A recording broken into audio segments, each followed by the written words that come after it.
Godi mga katusok. Na po tayo bagong client nga magpa-repair sa iyang deep well. Diri sa Lampitak Tampakan. Aksyonan din na to no. Mauna ni ang iyahang deep well pump. So amo nang gialsa kay ang trouble ani put valve. Sa kadaan sa put valve mo bigay gina, mo guba gina, mahilis. Wala ang injector, mahilis.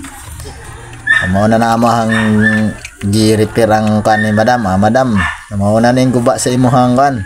Put valve lang no. Sa mga gustong magpa-repair diha, basi gusto kursonada ninyo mi, PM lang ninyo mi. Ay available mi taga Tampakan plumber mi, taga Tampakan Tasok Bumba.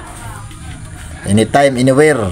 Kahit saan, kahit kailan, maaasahan. Awing Labrador, may page. Kumauna ni iyahan dipil nga giayo na mo. Hapit na mo an tanaw na to ni kung mo success baka ni ato ang pag-ayo. Okay? Testing na tanaw. So agas man pod siya. Kusog yang agas. So daghang salamat mga katusok, mga ka-plumber. PM lang mo kung gusto mo magpa-repair. Available permente.